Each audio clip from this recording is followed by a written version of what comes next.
이 많은 날 중에 특별히 우리 기독교가 어린이 주일과 어버이 주일을 이렇게 지키는 것은 성경에서도 어린이와 어버이를 아주 중하게 생각하면서 많은 구절을 통해서 이렇게 우리에게 교훈을 주고 있기 때문에 아주 중하게 우리도 생각을 합니다. 그래서 아까 이제 우리 카네이션도 이렇게 받았고 참 귀한 주일인 것 같아요. 그죠? 어버이 주일. 오늘 교독도 어버이 주일 했고 교독하시는 그 말씀 중에 우리 금요일하고 주일날 다 자주 나오는 말씀이죠. 그죠? 그래 그만큼 우리 중요한 말씀들이 어버이에 대해서 우리 지킬 것이 있다. 이렇게 생각이 됩니다. 물론 이런 부모 공경에 대한 이야기가 성경에만 나오는 것이 아니에요. 그죠? 성경에만 나오는 것이 아니에요. 윤리와 도덕을 가르치는 이 세상의 모든 사상들에 다 나옵니다. 부모를 공경하라, 효도하라. 안 나오는 데 있어요? 인간으로서 해야 될 아주 기본적인 이 태도, 기본적인 이제 윤리가 뭐냐면 부모에게 공경하라는 것입니다. 또 뭐 다른 고등 종교에도 없습니까? 불교에서도 그러죠. 뭐 이슬람교나 뭐 여러 가지 종교에서도 다 같은 말을 해요. 부모에게 잘해라고 합니다. 우리나라가 유교 문화가 있죠. 조선시대의 그 유교를 저쪽에 중국에서 받아들여서 유학을 받아들여서 유교, 이 교로까지 이제 종교로까지 활성화시켜서 이렇게 부모에 대한 효도와 나라에 대해서 뭐 충성. 그래서 유교의 기본 사상이 뭐라고요? 충효. 여러분들 옛날에 이 학교 다니신 분들 충효라고 막 도래도 막 충효 새겨놓고 온 나라가 충효 사상으로 우리나라는 뭐 나쁜 거 아니에요. 굉장히 좋은 거예요. 그죠? 나라에 충성하고 부모에게 효도한다. 이렇게 기본 이렇게 사상입니다. 우리나라의 기본 사상. 그래서 제사도 지내죠. 여기서는 꼭 제사 지내라고 하잖아요. 얼마나 이 귀중한 분들에게 대를 물려가면서까지도 마음에 기리고 제사를 지내서 받들어라 라고 이야기합니다. 근데 불신자들이 우리 기독교인, 아니 정확하게 말하면 개신교인이죠. 기독교인은 이제 천주교가 포함이 되는데 천주교는 제사를 지내기도 하죠. 예, 지내기 때문에 정확하게 말하면 이제 불신자들이 이 개신교인들한테 우리들한테 예수 믿는 사람들은 부모 제사도 지내지 않는단다. 아유 저는 상들 뭐 이렇게 하면서 그죠? 아유 얘도 모르는 정말로 막대 먹은 인간들이다 이렇게 말을 해요. 그리고 제사를 지내는 집안의 교인들 명절마다 어떻게 해요? 제사 지내는 날마다 아유 그냥 막 부담이 되죠. 막 부담이 됩니다. 욕 먹고 부모한테 뭐 절도 안 하냐? 형제들이 막 그렇게 많이 당해보셨잖아요. 그죠? 우리 많이 당해봤잖아요. 그리고 돌아오는 길마다 형제들, 친척들 눈치 보느라 바쁘고 명절마다 눈치 보느라 바쁩니다. 그러나 여러분, 우리가 효도에 대해서 정의할 때 무엇이 진짜 효도인지 그 참 의미를 알아야 돼요. 무엇이 진짜 효도인가? 효도의 대상이 누구예요? 효도의 대상. 효도의 대상이 누굽니까? 당연히 부모님이죠. 부모님 또는 그 위에 할아버지 할머니까지 되겠죠. 자식이 부모에게 마음 걱정을 덜어드리고 육신을 편안하게 해드리고 내가 또 잘 살아 보여드림으로써 뭐 부모님의 마음을 이제 기쁘게 해드리는 것, 뭐 이런 것들이 효가 아니겠습니까? 그죠? 그러니까 그 효는 언제 해야 됩니까? 그렇죠. 받으실만 할 때 해야 되는 거예요. 받을 수 있을 때, 그게 언제예요? 살아계실 때 아닙니까? 그죠? 살아계실 때 우리 효도를 해야 됩니다. 살아계실 때 그래 큰 별로 마음에 없이 부모님에 대한 그 감사의 마음이 없이 이렇게 살다가 부모님 돌아가시고 난 다음에는 꼬박꼬박 제사 지내겠다고 합니다. 그죠? 제사 안 지내면 뭐 불효니까 꼬박꼬박 챙겨서 제사 지내겠다고 그렇게 막 맹세를 해요. 막 돌아가시고 난 다음에 마음이야 이러면서. 이렇게 부모 돌아가신 후에 부모님의 영정이나 위패 앞에서 절하는 것이 사실 무슨 소용이 있겠습니까? 이게 사실 따지고 보면 얼마나 우스운 일이 되겠습니까? 제사를 꼭 지내야 한다는 사람의 마음속에는 어떤 의도를 가지고 그렇게 말을 하는 걸까요? 뭐 아마 좋은 의미로 부모님에 대한 그리움일 수 있어요. 그죠? 떠나보낸 부모님에 대한 그 살아생전의 그 정, 이런 거 그리움일 수도 있고 못 해드린 거에 대한 아쉬움일 수도 있어요. 아유, 내가 불효했는데 돌아가셨는데 마음에 이렇게 기려야지 할 수도 있습니다. 아니면 또 이런 사람들도 있어요. 남들이 다 지키니까. 뭐 사실 그렇죠. 남들이 다 지키니까 안 하면 에이 저 불효 자식들 손가락질 당할까 봐 하는 경우가 있어요. 그냥 있는 게 아니고 사실 많죠. 사실 대부분일 수 있어요. 그죠? 제가 오해할 수도 있지만 아주 많은 비율이 있습니다.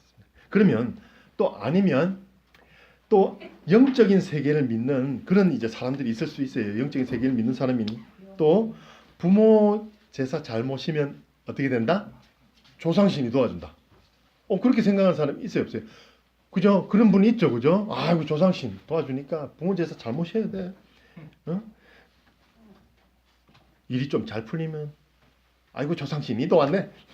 일이 좀 안 풀리면 그거 봐라. 제사 안 모시니까 그렇게 되지.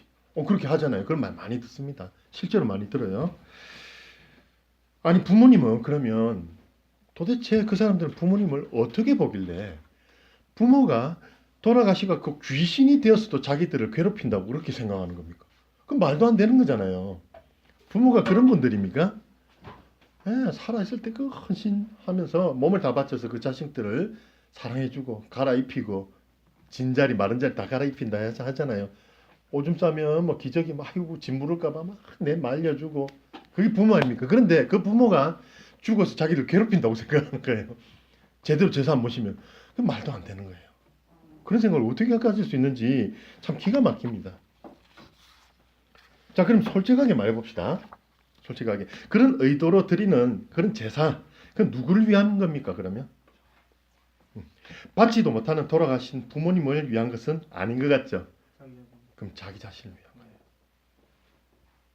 마음의 안정, 그죠? 자기 마음의 안정, 위로, 자신의 체면, 자기 위한. 난 이렇게 잘하고 있어. 매년 잘 지키고 있어. 체면 지키는 거죠. 또 뭡니까? 그 아까 영적인 세계를 믿는 사람들은 자기의 부귀영화.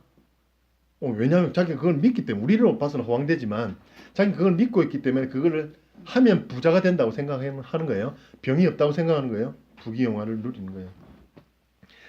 이게 효도입니까? 이건 효도가 아니에요. 부모님이 살아계실 때 얼마나 잘해드렸는지는 몰라요. 모르겠지만 돌아가신 후에도 자신의 위안과 체면 유지와 부귀를 위해서 부모님을 이용하고 있는 이것이 효도냔 말입니다. 효도가 아니에요. 결코 효도가 아니에요. 제사로서 부모에게 효도한다고 생각하는 것은 아주 미련한 짓입니다. 혹시 유튜브에 듣고 항의 전화가 올지 모르지만 유교 협회에서 저는 분명히 그렇게 말씀드릴 수 있어요. 소위 이제 불교에서 말하듯이 사람이 죽으면 어떻게 됩니까? 귀신이 되어서 구천을 떠다니 이 9구자에 그 하늘 천자예요. 하늘이 9가지가 있는데 그 다 떠돌아다닌대요. 죽으면. 그러지 않아요. 사람은 귀신 돼서 떠돌지 않습니다. 사람은 영과 육이 한 몸에 담겨서 살다가 육이 죽으면 어떻게 돼요? 영이 어떻게 됩니까? 분리돼서 영으로만 존재하죠. 그죠? 그리고 그 영은 하나님이 예비하신 천국과 지옥 이 둘 중에 꼭 한 곳에 속하게 되고 현재 이 지상 세계의 영향을 떠나게 됩니다. 그렇죠? 그러면 이 제사를 지내면 혼백, 즉 귀신이 되어서 제사상을 받으러 온다든지 제사를 잘 지내야 혼백이 좋은 곳으로 모셔갈 수 있다 하는 것은 뭡니까? 사단의 거짓말이에요. 심지어 제사 지낼 때 부모의 모습을 보았다는 사람이 있어요. 그죠? 그런 사람이 있어요. 부모의 영이 막 왔다 갔다 하는 걸 보았다. 제사상에 음식 먹은 흔적이 있었다. 뭐 칼로리를 조사해 보니까 칼로리가 쭉 떨어져 있다. 심지어 과학을 한다는 분들도 그렇게 이야기를 합니다. 이런 거는요. 실제로 일어났다 하더라도 사단이 부리는 악한 영의 장난이에요. 부모의 모습을 한 채 사람을 그냥 호리는 거예요. 호리는 영. 미혹하게 하는 영이에요. 그런 재주가 없는 줄 아십니까? 사단 그런 재주 있어요. 그런 능력이 있어요. 과학자 이거 재볼 거니까 자기가 영양가 쭉 빼놓을 수 있어요. 먹은 흔적 막 만들어 놓을 수 있어요. 밥 떠먹은 흔적. 그건 사단의 능력이에요. 그것도. 그런 매우 악한 계획이라는 것을 사단의 계획이라는 것을 여러분 알아야 돼요. 부모의 영은 어떻게 돼 있다고요? 둘 중에 한 곳에 가 있다고 했죠. 밑에 우리 지상세계에 와서 막 괴롭히지 못해요. 또 도와주지도 못해요. 죄송하지만.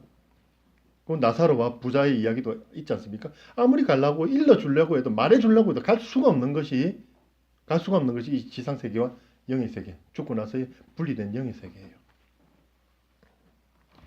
자, 그러면 살아있는 인격체 간에 절하고 인사하는 것은 얼마든지 할 수 있습니다. 아까 여러분들 이제 부모님에게 절했죠.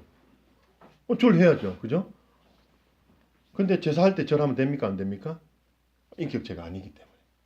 부모님은 인격체잖아요. 영과 육이 다 살아계신 분들은 절 드리고 해야죠, 그죠? 인사하고 해야 됩니다. 영혼이 함께 있는 육신, 살아있는 육신은 인격체로서 절을 받을 수 있어요. 죽은 사람의 육체는 살아있는 동안 영을 담고 있었던 그릇이에요. 그리고 죽어서 영이 떠난 이후에는 인격체라 부르지 않아요. 그죠? 그 속에 있는 그 영이 그 사람의 그 인격을 좌우하기 때문에 살아있음을 증명하고 살아있게 만들기 때문에 그렇습니다. 그럼 인격체가 아니에요. 죽은 사람의 육신은 그 사람의 모든 인간관계를 가지고 생을 살아왔던 그 실체이기는 해요. 악수할 때 영하고 합니까? 그 사람 육신하고 하죠. 친근을 누가 합니까? 도닥도닥 누가 하고 합니까? 그 사람이 육하고 하죠. 육체와 하죠. 자, 친근하게 살아왔던 그 실체, 그 존재였던 것은 맞아요. 그 실체인 몸이 죽어서 친구와 가족을 떠난다는 것은 매우 슬픈 일 맞아요. 정들었던 육체. 그죠? 그 예쁜 아내와 만약에 나중에 헤어진다면 굉장히 아쉬울 거잖아요. 왜 웃습니까? 아쉽잖아요. 그죠? 형제자매를 보내고 이러면 굉장히 아쉽습니다. 육은 그렇게 굉장히 중요해요. 영을 담고 있는 그릇이기 때문에 중요합니다. 그래서 고인이 살아 계실 때 서로 간에 가졌던 그런 아름다운 관계를 귀하게 여기면서 돌아가시면 시신을 아무렇게나 막 이렇게 버리지 않잖아요. 귀하게 모십니다. 염하고. 나쁜 거 아니에요. 장사 지낼 때까지 잘 모셔갖고 깨끗하게 해서 딱 장례를 지내잖아요. 예수님도 딱 침향과 몰약, 방부제와 아름다운 향기가 나는 것들로 이렇게 발려져서 돌아가셨잖아요. 그렇게 하는 거 맞아요. 맞지만 그러면 장사를 지내고 난 다음에 그 육신은 나중에 어떻게 돼요? 자연으로 돌아가잖아요. 자연을 인격체라 부르지 않잖아요. 그 썩은 흙을. 그러나 육신은 영이라는 존재와 함께 있을 때만 비로소 인격체다. 이렇게 부를 수 있어요. 이 영, 육이라는 복합적인 이 인격체에서 육신이 죽어서 영이 떠나고 남은 존재인 이 시신은 이제 우리가 기릴 만한 존재, 인격체가 아니다. 곧 썩어서 흙이 될 그런 물질에 불과합니다. 육신은 사라지고 그 영혼은 천국과 지옥 둘 중에 반드시 한 곳에 머물게 되므로 제사를 지낼 때 놓는 그 위패, 그 사진, 이런 기타 대상물 이런 것들은 인격체가 아닌 물체, 즉 우상에게 절을 하는 것이 됩니다. 이는 하나님께서 엄격하게 금하신 거예요. 어디서 금했습니까? 휴게명 출애굽기 20장 4절에서 5절에 뭐라고 하십니까? 제2계명에 너를 위하여 새긴 우상을 만들지 말고 또 위로 하늘에 있는 것이나 새 모양 만들지 마라 이거예요. 아래로 땅에 있는 것이나 짐승 모양 만들지 말라는 거예요. 땅 아래 물속에 있는 것, 물고기 모양 만들지 마라. 이 우상 다 어떤 모양이에요? 물고기상 있죠. 짐승상 있죠. 새 모양 있죠. 심지어 사람 비슷한 모양을 딱 조합해 갖고 그 세 가지 다 넣은 것도 있어요. 심지어 그런 것도 만들지 말았는데 꼭 그대로 해요. 보면 사람이. 그죠? 그것을 섬기지 말라. 그것에 절하지도 말고 섬기지도 말라. 이렇게 말씀하셨어요. 어떤 것도 어떤 모습이라도 형상을 새기거나 마음에 두거나 절하거나 이 섬기지 말라. 이런 말씀이에요. 그런 우상들은 우리를 창조하신 참 하나님 아버지를 버리게 만들어요. 눈을 멀게 만드니까 버리게 만들어요. 그리고 그 빈자리에 어떻게 합니까? 그 거짓 하나님이 들어와서 우리를 지배해 버립니다. 그게 우상의 능력이에요. 굉장히 우상 무섭습니다. 한낱 우상 이렇게 할 거 아니에요. 우리를 하나님 버리게 만들고 우상을 섬기게 만드는 제사 드릴 때 쓰는 부모의 위패가 그럼 뭐가 돼요? 우상. 그럼 부모의 이름을 우상으로 전락시키는 악한 행위입니다. 하나님께서 금하신 그 행위를 이렇게 해서는 그러니까 우상이기 때문에 저는 단순히 그 문제가 아니고 하나님의 명령을 어기는 거예요. 참 이건 엄중한 일입니다. 그리고 이런 악한 행위의 목적이 뭐냐면 이계명 아까 읽어드린 첫머리에 분명히 밝히고 있죠. 아까 목적이 뭐라고 했습니까? 무슨 우상을 새기지 말고 너를 위하여 새긴 우상을 만들지 말고 너를 위하여. 제가 아까 뭐라고 말씀드렸습니까? 누굴 위한 거라 했죠? 저를. 성경에도 분명히 너를 위하여라고 나와 있잖아요. 위패에 절을 하고 막 잘 풀리도록 막 절하고 체면을 위해서 제사 지내는 모두가 부모님 위해서가 아니고 뭐라고요? 하나님 분명히 말씀하신 대로 너를 위하여, 자신을 위하여 라는 것입니다. 돌아가신 부모님까지도 이용해서 내 덕 보겠다는 거예요. 그게 효도냔 말이에요. 자, 그러면 기독교인은 부모를 위해 아무것도 하지 말라는 겁니까? 네. 아니요. 해야죠. 안 하면 안 되죠. 해야죠. 하나님이 주신 10계명을 다 안 외우면 저런 대답이 나옵니다. 2계명까지 외우면 안 되고 적어도 10계명 다 외워야 돼요. 5계명이 뭐라고 돼 있죠? 내 부모를 공경하라 돼 있잖아요. 1에서 4계명까지는 하나님에 대해서 지킬 것이라고 우리 분명히 잘 배우고 있잖아요.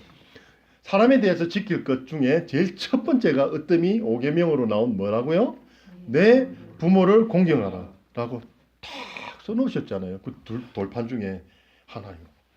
딱 첫머리 내 부모를 공경하라 딱 써있잖아요. 돌판에. 그죠?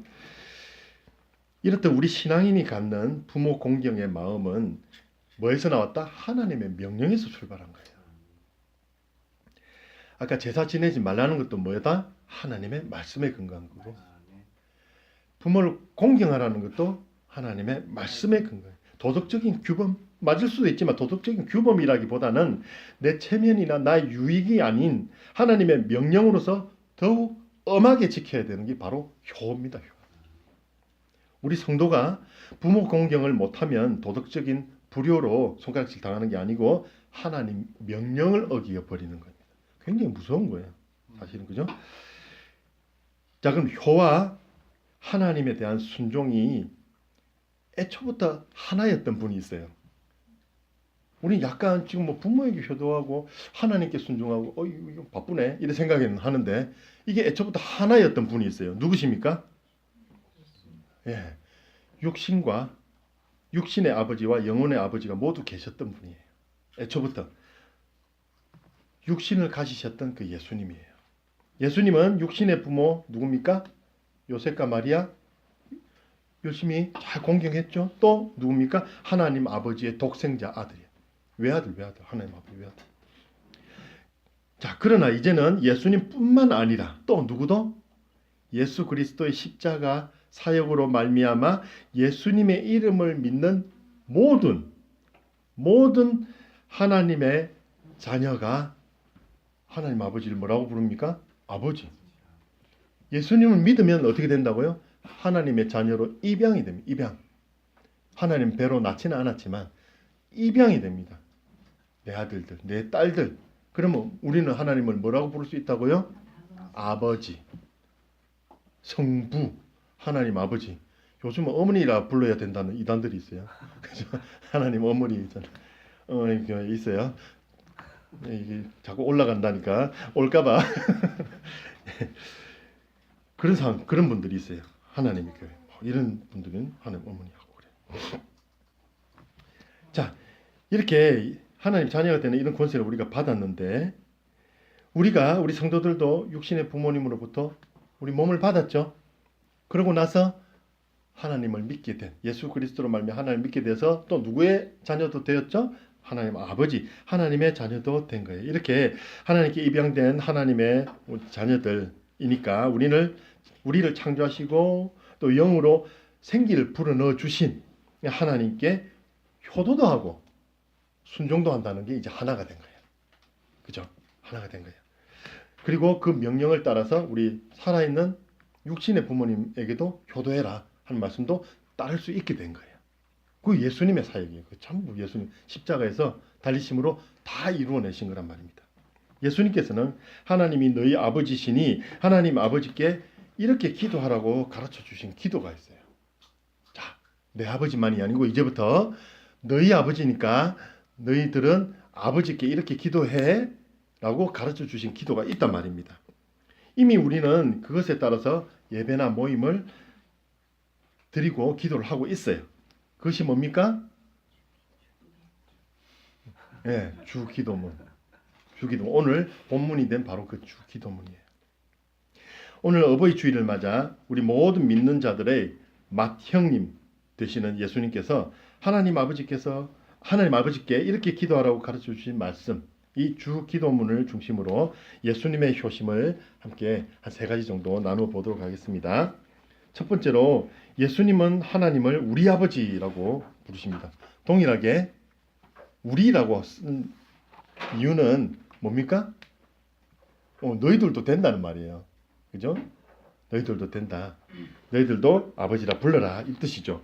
본문 9절에 보니까 하늘에 계신 우리 아버지여 이렇게 말씀하시는데, 이 아버지는 땅에 계신 우리를 낳아주신 아버지와는 달리 하늘에 계신, 바로 옆에 붙어있는 아버지가 아니고 하늘에 계신 아버지인데, 이 아버지는 천지와 만물을 창조하셨죠. 우주와 그 가운데 있는 모든 만물을 또 다스리시죠. 또 그리고 이 역사의 주인이시라고 말씀드렸죠. 누누이. 그죠? 그리고 전 우주를 이렇게 다스리고 섭리하시는 분이에요. 최고의 분이에요. 최고의 분. 그죠? 우리 성도들의 아버지가 이런 분이 아버지란 거예요. 그 사실을 여러분들 아셔야 돼요. 항상 느끼셔야 돼요.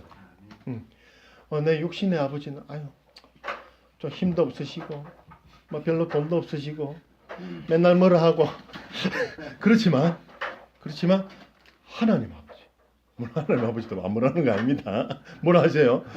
하나님 아버지가 전 우주의 최고이신 분이 내 아버지란 말이에요. 아멘. 대단하죠. 별로 대단 안 해요.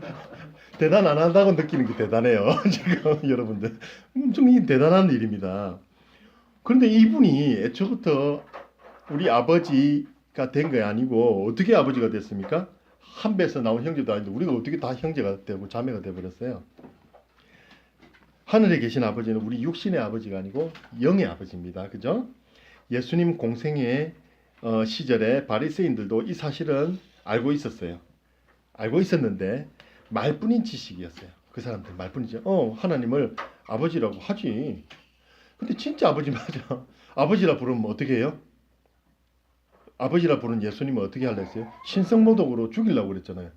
아버지라고 말하면서도 신성모독으로 죽이려고 하는 그런 모순에 빠져 있었어요. 한번 보실까요?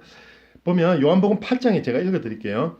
요한복음 8장에 나오는 예수님과 바리새인 간의 대화를 보면 알 수 있는데요. 하나님을 아버지라 부르는 예수님과 언쟁하던 이 바리새인들은 자신들의 아버지가 누구냐면 아브라함이라고 말합니다. 아브라함이 우리 아버지다. 조상이면서 우리 아버지다. 그들이 스스로를 아브라함의 자손이라고 자랑하면서도 온전히 하나님의 뜻을 따르지 않는 것을 예수님께서 꾸짖으셨어요. 누군 율법 그래 아브라함이 말한 아브라함의 그 약속 이런 것들 다 안 지키고 있구나. 꾸짖으시자 바리새인들은 요한복음 8장 41절에 이렇게 합니다. 아버지는 한 분뿐이니 곧 하나님이시로다. 자기들이 아버지라고 해요. 그러면서 아버지라고 하는 예수님을 죽이려고 해요. 참 모순되죠. 그죠? 그러자 예수님은 이렇게 말씀하셨어요.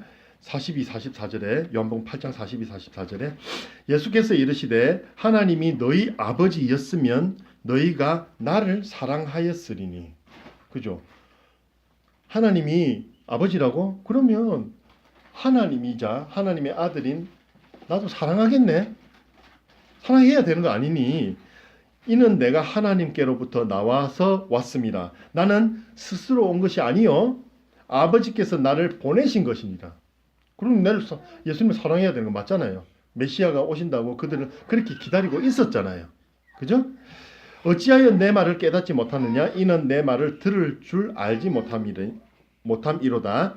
너희는 너희 아비 마귀에게서 났으니 너희 아비의 욕심대로 너희도 행하고자 하느니라. 어디서 났다고요? 하나님께 난 것이 아니고 누구에게 났다고요? 마귀. 너가 아버지 마귀 아니냐 이 말이에요. 엄청난 욕이죠. 예, 그는 처음부터 살인한 자요 진리가 그 속에 없으므로 진리에 서지 못하고 거짓을 말할 때마다 제 것으로 말하니. 거짓이 딴 데 있는 게 아니고 지가 나오는 게 전부 거짓이란 거예요. 마귀는 지 것으로 말하는 전부 거짓을 말한다. 이는 그가 거짓말쟁이요 거짓의 아비가 되었습니다. 거짓의 아비, 거짓의 아버지라는 거예요. 그러면 바리새인들이 뭐가 돼요? 전부 거짓이에요. 바리새인들은 전부 거짓이에요. 그 아비에서 너희들이 나왔지 않느냐라고 말씀하시잖아요.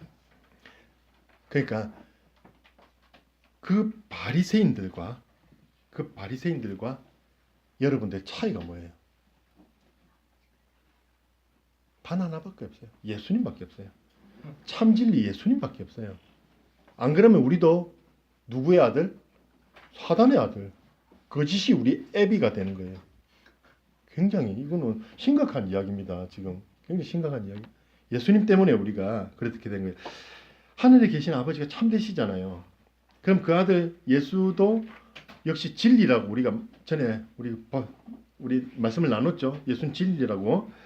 자, 그러면 예수의 영을 받은 우리 성도들도 하나님 자녀로 입양되어서 진리에 거하게 됩니다. 예수님 때문에 진리가 된 거예요. 갈라디아서 4장 6절에 너희가 아들이므로 하나님이 그 아들의 영을 우리 마음 가운데 보내사 아빠 아버지라 부르게 하셨느니라. 예수님 때문에 그 진리가 들어오셔서 하나님이 온전한 아버지로 뿅 보이기 시작했다는 거예요. 아무리 거짓이 내 귀에 들어도 이제는 아니야. 진리의 예수님이 나를 하나님을 아버지라고 말하게 하셨어. 그래서 그냥 아버지도 아니고 무슨 아버지? 아빠 아버지. 왜? 히브리어나 이게 아람어 지금 여기 헬라어 여기 발음도 아바예요. 아바. 우리는 뭐 아버지를 친근하게 뭐로 부르죠? 아빠. 참 이상하죠. 만국의 아빠, 파파 전부 비슷하죠. 하나님에게서 그 말이 나왔으니까 비슷할 수밖에 없어요. 하나님 실수하셨어요. 우리가 그 사람들이 탑을 쌓고 높은 탑을 쌓을 때, 그 무너뜨릴 때 그 말만은 못 흩으셨는가 봐요. 그죠? 말을 흩을 때 그 말은 이상하게 비슷해요. 그죠? 아빠, 아버지라고 우리가 로마서 8장 15절에도 너희는 다시 무서워하는 종의 영을 받지 아니하고 양자의 영을 입양되었으므로 양자의 영을 받았으므로 우리가 아빠 아버지라고 부르짖느니라. 우리가 기도할 때 아버지 부르짖는 게 왜? 자식이니까. 우리가 아버지의 자식, 우리가 아빠 이렇게 부르짖는 거예요. 여러분 기도할 때 좀 친근하게 아버지 이제 하셔도 되지만 아빠 이렇게 부르셔도 됩니다. 성경에 아빠라고 해라고 하잖아요. 그죠? 자, 우리가 아빠 아버지라고 부를 수 있는 것은 그리스도 예수를 믿는 믿음으로 말미암았다. 예수님, 그 차이는 예수님밖에 없어요. 이 바리새인들과 우리 예수님께서 우리를 중보해 주시기 때문에 그렇습니다. 우리의 거짓되고 우리의 악함 이런 것들을 다 가려주시고 보혈로 쫙 가려주시고 우리를 변호해 주시기 때문에 진리로 변호해 주시기 때문에 우리가 이렇게 자녀가 될 수 있는 거예요. 우리 잘난 거 하나도 없거든요. 본질이 악독하고 거짓으로 가득 차 있었어요. 지금도 우리 거짓말 해요. 그죠? 근데 예수 그리스도의 영으로 우리는 받아들여질 수 있는 존재로 된 것이기 때문이다. 앞서 말씀드린 대로 우리 육신의 생명은 알고 보면 육신에 있는 것이 아닙니다. 영혼이 육신과 함께 함으로 주어진 것이 이 육신의 생명입니다. 육신의 생명이 영혼의 여부에 달린 거예요. 영혼이 있고 없고의 육신의 생명도 달린 거예요. 영혼이 이 육신이 떠나가면 생명도 떠나가는 것이 우리 성경에도 볼 수 있죠. 어디에 볼 수 있냐면 마태복음 27장 50절에 십자가에 달리신 예수님께서 운명하시는 모습이 나와요. 예수께서 다시 크게 소리 지르시고 영혼이 떠나시니라. 무슨 말이에요? 영혼이 떠나시니 돌아가셨단 말이에요. 영혼이 떠나가면 어떻게 된다고요? 죽는 거예요. 그죠? 그 육신은 죽는 거예요. 그러나 예수님께서 영원히 잠드셨습니까? 아니죠. 지금 죽고 안 계십니까? 아니죠. 예수님 살아 계십니다. 장사된 지 사흘 만에 그 죽음의 권세를 이기시고 부활의 첫 열매가 되어서 살아나셨잖아요. 그러므로 예수 그리스도의 영을 받은 사람들은 예수께서 재림하실 때 산자는 영원히 죽지 않고 죽은 자는 어떻게 된다? 다시 살아나는 부활을 경험하게 될 것입니다. 그렇다면 육신의 생명은 무익한가 하면 그렇지 않다고 그랬죠. 우리 육신은 부모님을 통해 받았기 때문에 그리고 하나님께서 육신을 부모로부터 낳게 만드신 창조의 질서를 따라서 낳았기 때문에 아버지 혼자 못 낳죠? 어머니와 함께 부부가 되어 낳아요. 그 창조의 질서를 통해서 이렇게 낳게 해주셨기 때문에 그래서 부모님이 육신의 부모님이 참 중요한 거예요. 그래서 육신도 중요하다. 무엇보다도 우리를 지금까지 있게 해주신 분이 이제 부모님이잖아요. 그리고 또 중요한 사실은 우리가 무엇보다 중요한 거는 우리가 오늘날 있을 수 있게 만들어 주신 것도 부모님이지만 이 땅에 하나님께서 하나님 대신에 세워주신 분이 부모님이에요. 우리가 어떻게 하나님을 경외하고 어떻게 하나님을 섬기고 우리가 어떻게 하나님을 찬양하고 어떻게 사랑하고 어떻게 하나님을 따를까 이런 것들을 가르쳐 주시기 위해 하나님께서 세워주신 분이 바로 부모님이다. 그래서 우리 부모들은 신앙과 믿음의 전수를 잘해야 되겠죠. 바로 그 목적으로 우리가 세워졌어요. 하나님으로부터. 자, 그리고 본문 9절 하반절에 보니까 이름이 거룩히 여김을 받으시오며 이렇게 말씀하시죠. 이렇게 이름이 거룩히 여김을 받는다. 이것은 뭐냐면 영광 받는다는 거예요. 다른 말로 하면 존경을 받는다는 것 그런 말이고 경외와 공경의 대상이다 이 말이에요. 경외와 공경의 대상이란 말이 레위기에 잘 나와 있는데 보니까요. 19장 32절에 너는 샌머리 앞에서 일어서고 노인의 얼굴을 공경하며 하나님을 경외하라. 공경하고 경외하라고 그러죠. 그죠? 나는 여호와니라. 이렇게 말씀하세요. 샌머리 머리 세신 분 있어요? 우리 어머님이 계신 샌머리는 영성경 NASB 보니까요. 그레이 헤드라고. 그레이 헤드. 회색 머리란 말이죠. 우리나라는 하얗게 샜다는데 서구에서는 회색으로 세웠다 이렇게. 그러고 보니 좀 회색인 것 같기도 해요. 은색인 것 같기도 하고. 또 다른 영어 성경에는 aged라고 해가지고 막 나이 먹은 노인 이런 뜻인데 그렇게 머리 하얗게 샘머리 앞에서 일어서라고 그래요. 일어선단 말이 뭐죠? 예, 예를 갖춘다는 말이에요. 예의를 갖춘다. 그리고 대통령 오셨는데 아이고 그래 맞잖아요. 부모님 오셨는데 아이고 일어선단 말이 예를 갖춘다 이런 말이. 요즘 버스나 지하철에서 노인들에게 자리 양보 잘 안 한다고 뭐 기사도 나오고 하잖아요. 샘머리 앞에서 일어서시기 바랍니다, 여러분들. 예, 예의를 갖춘다는 게 이제 버스에서부터 이제 한번 연습해 보세요. 자, 아무튼 노인의 얼굴을 공경하고 하나님을 경외하라는 말씀에서 이 공경과 경외에 대한 그런 이제 간단한 정의를 한번 보자면요. 경외는 시편 34편 9절에 너희 성도들아 여호와를 경외하라. 그를 경외하는 자에게는 부족함이 없도다. 이렇게 말합니다. 하나님을 경외하면 부족함이 없대요. 우리는 하나님에 대한 마음가짐이 첫째로는 사실 경외가 돼요. 경외. 경외가 뭡니까? 두렵고 떨리는 마음으로 나아가야 된다. 하나님 친근하죠. 아까 아빠 아버지라 불러라 했죠. 그러나 우리 마음가짐이 흐트러져서는 안 돼요. 두려워하고 경외. 그 두려워하고 무서워하는 그런 마음들을 사실 떨리는 마음을 가져야 되는 거예요. 창세기에 보니까요. 아담과 하와가 3장 10절에 내가 하나님이 두려워서 무서워서 숨었나이다. 두려워하여 숨었나이다. 벗었으므로 무서워하여 숨었나이다. 이렇게 말하죠. 아담과 하와처럼 부끄러워서 숨고 부끄러워서 두려워하고 이렇게 하면 안 돼요. 하나님 앞에서. 하나님께서 정말로 우리의 경외 대상이라는 것은 높으신 존재이기 때문에 내가 뭐 잘못한 것 때문에 자꾸 숨고 이 두려워하는 이런 두려운 마음이 아니고 하나님 정말 높으신 분이기 때문에 그 앞에 나갈 때 조심해야 된다. 이런 마음가짐. 몸가짐, 마음가짐 조심해서 나가자. 우리 예배에 올 때도 덜렁덜렁 오지 마시고 마음가짐을 이렇게 가다듬고 오셔야 돼요. 그죠? 좀 차분하게 하나님을 더욱더 어떻게 하면 더 알아갈까? 두려운 마음으로 오셔야 됩니다. 공경이란 말씀은 아까 언급한 10계명에 5계명이 잘 나타냈죠? 5계명에 또 어떻게 나옵니까? 어떤 말이 나옵니까? 부모를 공경하면 어떤 결과가 주어진다고 나옵니까? 내 하나님 여호와가 내게 준 땅에서 내 생명이 길리라. 장수의 축복까지, 장수의 복까지 주신다고 하는 거예요. 이 뭐 생명이 긴 것도 있지만 여러 가지 복이 그 안에 다 함축되어 있겠죠, 그죠? 그러니까 뭐 그것 때문에 이제 잘 공경한다 이게 아니지만 이 부모 공경은 여러 가지 이 세상을 살아가는데 받는 복도 있더라. 하나님께서 주실 것이다. 부모가 못 줘도 하나님께서 대신 주실 것이다. 그런 말이에요. 자, 그러면 또 두 번째로 이제 첫 번째인데 좀 오늘 약간 길지만 끝까지 한번 해볼게요. 두 번째로 하나님은 우리에게 뭘 주신다? 일용할 양식을 주시는 분이에요. 오늘 11절에 보니까요. 오늘 우리에게 일용할 양식을 주시옵고 우리가 보통 할 때 옛날 그 성경이 주옵시고 이런 주시옵고라고 개정이 되어 있네요.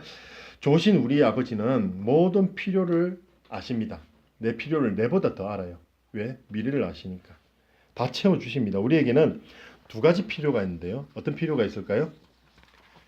영적 양식이 있고 육적 양식이 있습니다. 둘 다 하나라도 없으면 안 돼요. 그죠? 육의 양식이 없으면 죽죠. 굶어 죽죠. 영의 양식이 없으면 어떻게 돼요? 영적으로 결핍하고 하나님을 떠나는 그런 일들이 생기죠. 아버지 하나님은 먼저 영적 양식을 먼저 주십니다. 영적 양식을 주시는데 성도들이 하늘에 계신 아버지께서 주시는 영혼의 양식을 먹고 자라야 하는 궁극적인 목표가 뭘까요?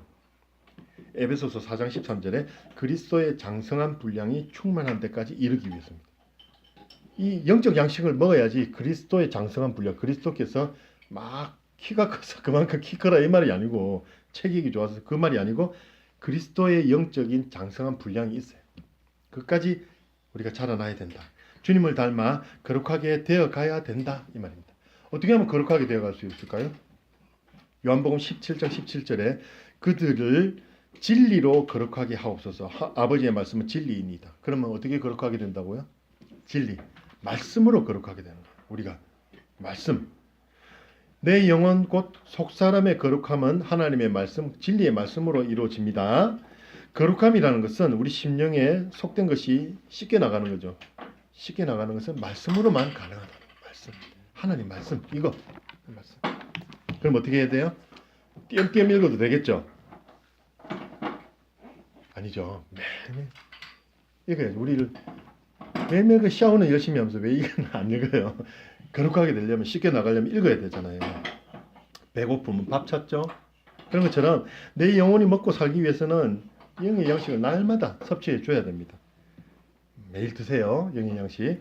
그러니까 우리 목사님 매일 올려주시는 게 보통 일이 아니에요. 이게 새벽마다 힘들거든요. 그걸 꼭 읽으세요.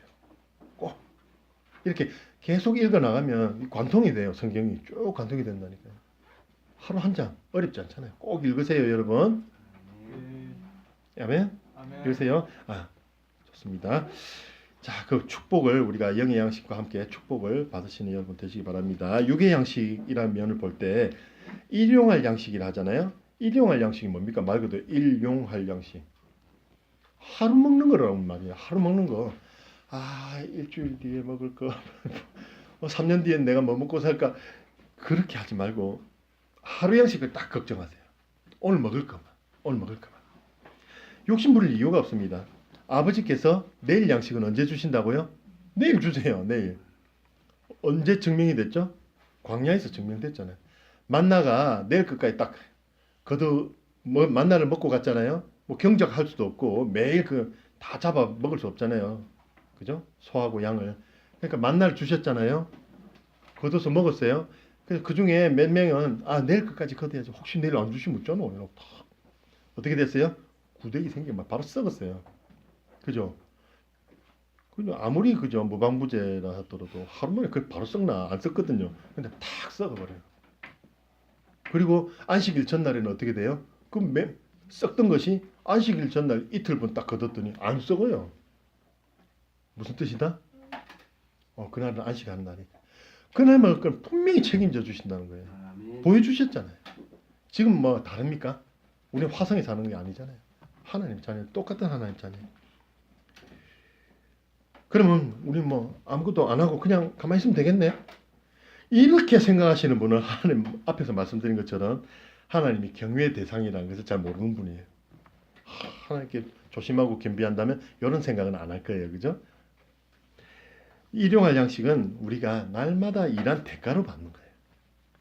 일 더 잘하면 더 많이 받는 건 아니지만 하나님께서 우리가 하나님의 그 정하신 우리의 그 사명이 있는 자리가 있잖아요. 학생의 자리, 주방도 있을 수 있고, 그죠? 막 말씀 준비하는 우리 목사들도 있고, 그죠? 가정 일을 준비하는 교사도 있고, 학생들 다 있습니다. 그 자리에서 열심히 일한 그 대가로 일용할씩 받는 거예요. 아무것도 안 하면 되겠네. 그 말은 어울리지가 않아요. 우리가 놀거나 일하지 않는 것은 하나님의 은혜다라고 말하는 것은 하나님을 모욕하는 거예요. 막 우연히 로또 맞은 거. 아이고 은혜 받았어.